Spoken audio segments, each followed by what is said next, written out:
Harga bahan kebutuhan pokok di pasaran masih tinggi termasuk harga minyak goreng.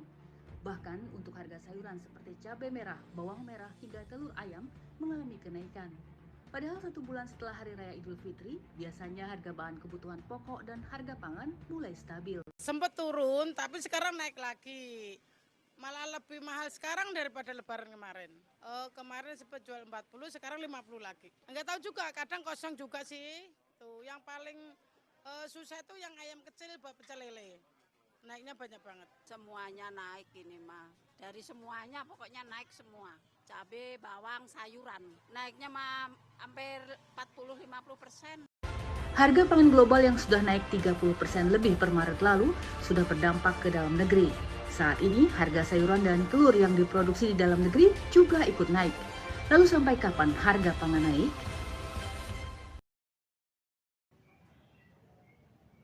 Assalamualaikum warahmatullahi wabarakatuh. Shalom, salam sejahtera bagi kita semua. Om Swastiastu, Namo Buddhaya, salam kebajikan. Selamat pagi teman-teman dan sahabat pangan nasional, baik di dalam ataupun di luar negeri.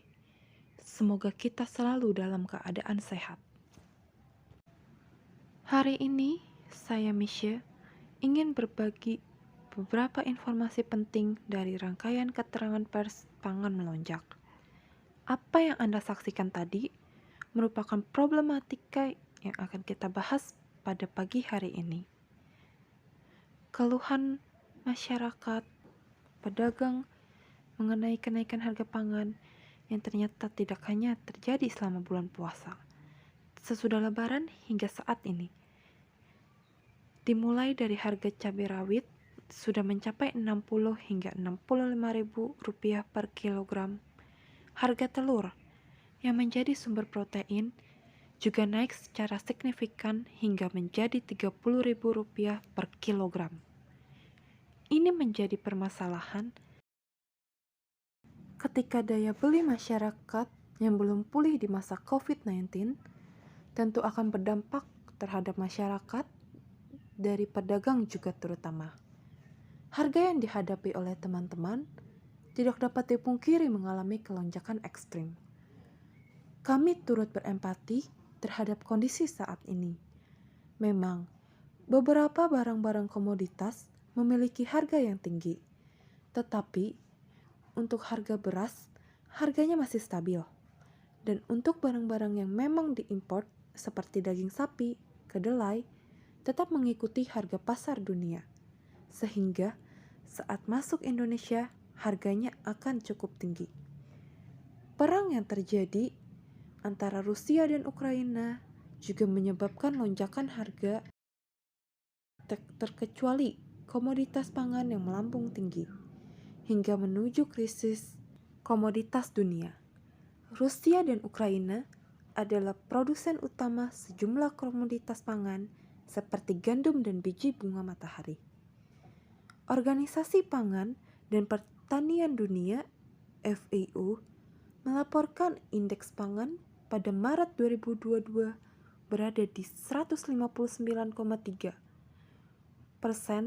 melonjak 17,9 poin dari bulan sebelumnya, sekaligus menjadi yang tertinggi sepanjang masa. Menurut Ekonomi Indah, Agus Herta Sumarto, harga barang mengalami kenaikan pasca lebaran karena dua hal. Pertama, pandemi COVID-19 yang mulai terkendali membuat permintaan barang naik, namun pasokan barang di pasar masih kurang. Karena industri belum mampu memenuhi permintaan di pasar. Terlebih lagi, terjadinya disrupsi supply chain mengganggu distribusi barang di seluruh dunia. Faktor kedua, karena adanya fenomena kenaikan pangan global dan energi yang mengakibatkan efek domino ke dalam negeri. Saya sebagai juru bicara ingin merekomendasikan beberapa kebijakan untuk mengatasi masalah yang sedang terjadi dari sisi makroekonomi yang terkait dengan kebijakan moneter dan kebijakan fiskal Indonesia. Dari sisi kebijakan moneter, Bank Indonesia bersama-sama dengan pemerintah Indonesia harus menjaga stabilitas makroekonomi, khususnya yang terkait dengan nilai tukar rupiah. Saya pikir Bank Indonesia sebaiknya mulai segera menaikkan suku bunga acuannya guna menghindari terjadinya peralihan modal yang bisa berdampak pada depresiasi nilai tukar dan juga menambah tekanan terhadap inflasi yang berasal dari importir produk. Kenaikan suku bunga ini penting dilakukan dan diperlukan sebagai upaya gradual untuk menarik kembali besarnya peningkatan jumlah uang yang beredar yang diakibatkan oleh masuknya stimulus moneter. Dari sisi fiskal, pemerintah diharapkan secara gradual menekan defisit APBN melalui perbaikan alokasi anggaran dan peningkatan efisiensi penggunanya dengan cara memotong pos-pos anggaran yang kurang diperlukan. Kenaikan harga pangan ini menjadi masalah klasik yang selalu terjadi di tiap tahunnya. Harus segera diselesaikan dengan dukungan pengusaha lokal Indonesia, termasuk HIPMI, dalam mendukung program kemandirian pangan. Melalui kemandirian pangan ini, diharapkan dapat mengamankan stok pangan domestik sekaligus sebagai peluang berwirausaha di tengah naiknya harga pangan. Saya juga mengajak masyarakat untuk yakin dan mendukung program pemerintah bahwa kita bisa menyelesaikan masalah ini dalam jangka waktu cepat. Demikian yang dapat saya sampaikan pada kesempatan kali ini. Terima kasih atas perhatian dan kerjasama teman-teman semua. Wassalamualaikum warahmatullahi wabarakatuh. Rahayu Om Shanti Shanti Shanti Om. Semoga Tuhan memberkati kita semua.